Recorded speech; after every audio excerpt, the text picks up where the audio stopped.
Hey guys, welcome back to Tilly in Tacoma. This is going to be a quick video of how we hitch our Airstream base camp to our Toyota Tacoma.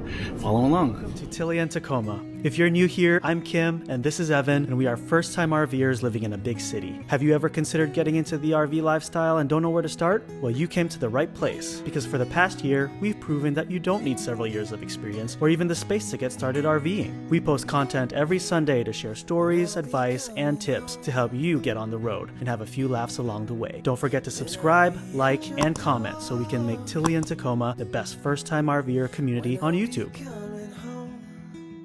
Hey guys, welcome back to Tilly in Tacoma. In this video, we're going to show you how we hitch our Toyota Tacoma to our 2023 Airstream base camp. And we're using the Blue Ox TrackPro weight distribution hitch that has the 2 tension sway bars, and it helps dramatically, I think. So. First things first, let's get this hitch lock removed. I like to have gloves on because it does get a little dirty. Freeze up the chains.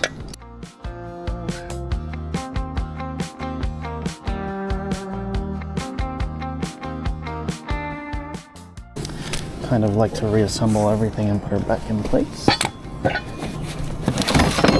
This little guy in here.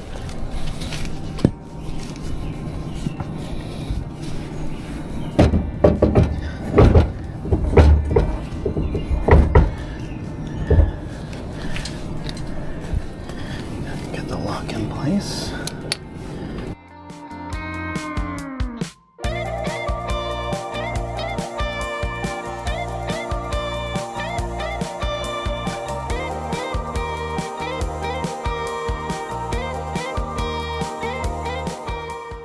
That's secure, locked. Gotta make sure you put this pin in place too.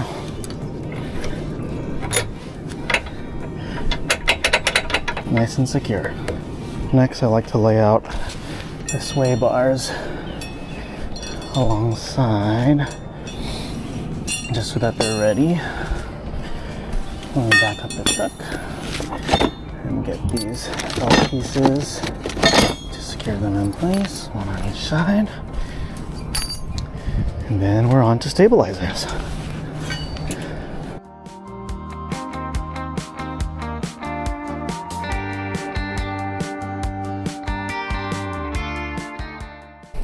Say hi, honey.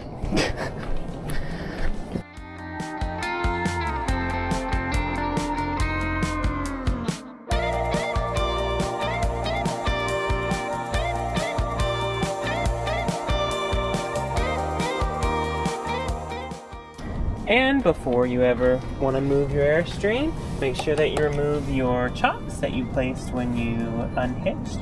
Sometimes those are wedged in between that tire, making them kind of a little difficult to get out. What you do is just completely pull, just like Tim did, and they will completely remove. And also don't forget, if you're on an Anderson leveling block, make sure you remove that. As you can see though, it's behind the trailer, so once we pull out, we'll get that, because right now, it's completely wedged in there, and that would probably be really hard to get out. Alright, you just want to make sure that you got a clear space all around, so when you back up your truck, you don't run into trouble. Alright guys, now we're back inside the truck. It's so much easier to do this with 2 people, because one can help direct the ball straight towards the back, towards the Airstream, but it can also be done on your own. You just have to be a little bit more careful, methodical, slow about it, and just make sure that you don't do anything hasty. And whenever you're backing up, you want to make sure that your pets and belongings are all stowed away, secured away from possible danger, so make sure you do that. One thing you want to make sure of is you got some good grease up on this ball.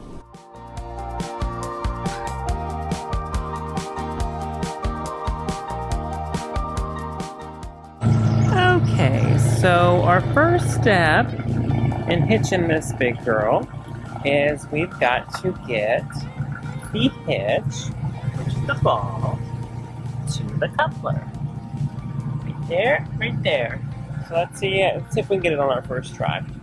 So we usually always have our back window open so we can try to communicate, but that doesn't always work. So let's see how good Kim's doing. Okay, let's go back. You also always want to make sure that the coupler is higher than the ball so that you don't hit it. So as you can see right now, we're not going to hit it. Okay, keep going. Okay, stop. A little more. Okay. So now that we've got the ball there, we're going to try to lower it down and see if it connects.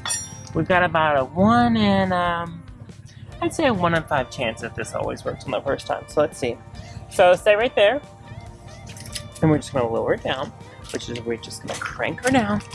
And we're going to hope that we hear a little click when that gets on the ball. Okay, here we go.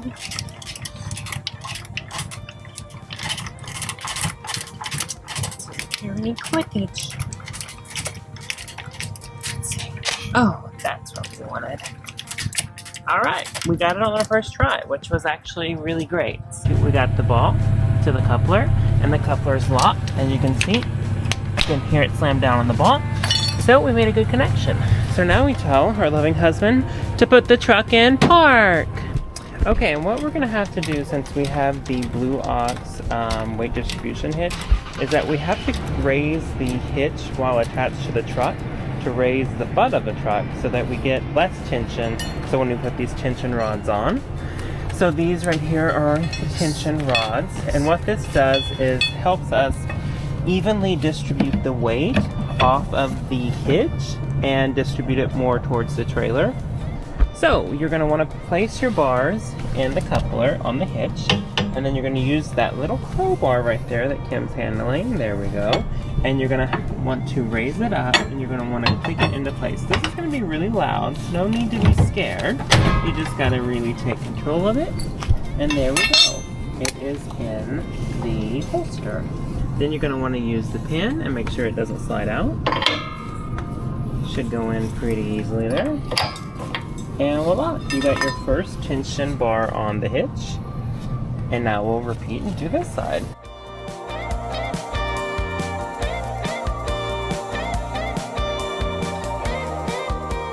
Okay, now you see that the hitch has the one sway bar attached on this side. Now we're going to repeat that exact same process, and we're going to do the other side.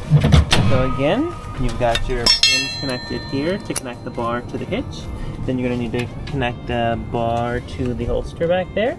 And then once you crank it on with that little tool right there, you're then going to put in the safety pin. And voila! And one thing we like to do is add some grease to the bottom wherever it's rusting, just to help prevent any more rust. It's still completely functional, and it just makes it a little easier to get back on there. I'm going to check to make sure that your tension rods actually do have tension. Those are not going to move. That's what you want. And remember, we still have the truck really high right now so that we could get those on. If the hitch was equal with the truck, it would be impossible to get these steel rods bent into there, because that's just not the way physics works. So we've got this side on. We've got our ball connected to our coupler. And we have the sway bar. So left and right sway bar. And now our next step is we're going to want to lower the hitch jack all the way down so that we now shift the weight back to the truck. I guess I'll zoom out so you can see that the truck doesn't actually sag too much at all once it's completely lower. So we've hit completely low, and now we're raising the hitch up so that we can get the jack stand off, and we'll get her ready for transport. So this is what it looks like completely done. Of course, we don't have our chains connected yet. This is just showing that the hitch is connected to the trailer, and the trailer is connected to the truck. Our next step is we're going to want to connect our safety chains to the truck. And for all of you that don't know, the safety chains is what's going to hold the trailer in the event that ever comes off the ball. That at least that the chains would still be dragging behind the truck, and your trailer would be somewhat still dragging behind the truck. So these are just safety chains. So what Kim just did right now is he crossed them right underneath. So if you always want to think in like a case of emergency, if this drops, You're gonna want it to hit exactly right in the middle of that so that it would somewhat catch. All right, our next step is to connect the emergency brake. So that is that thin wire. If you pull that right there, it's going to disconnect right here, and it's going to apply emergency brakes to both of the axles. For the base camp, just a single axle, and it would actually lock the tires in the event that this was ever disconnected. So you're going to want to connect that pin right over here to your, there's a little ring back here that Kim's fastening it to. That's actually attached to the truck and not the hitch. So again, if it ever disconnected, it would rip from the truck and rip from the trailer and apply those e-brakes, and your trailer would stop. All right, our next step is going to locate the 7-pin. The 7-pin is how the trailer is getting power. So you want to connect the 7-pin from the trailer to the truck. Your truck should have a 7-pin connector. Bada bing, bada boom, shove that in there, and now the trailer has power. And it also, when you press on the brakes of the truck, then the brakes of the Airstream will turn on. And the same thing for the blinkers and all the lights. If this is not connected, none of your lights on the Airstream would ever work. And that concludes the end of this video. We just wanted to show you guys how we hitch our Airstream base camp to our Toyota Tacoma. Bye! See you later.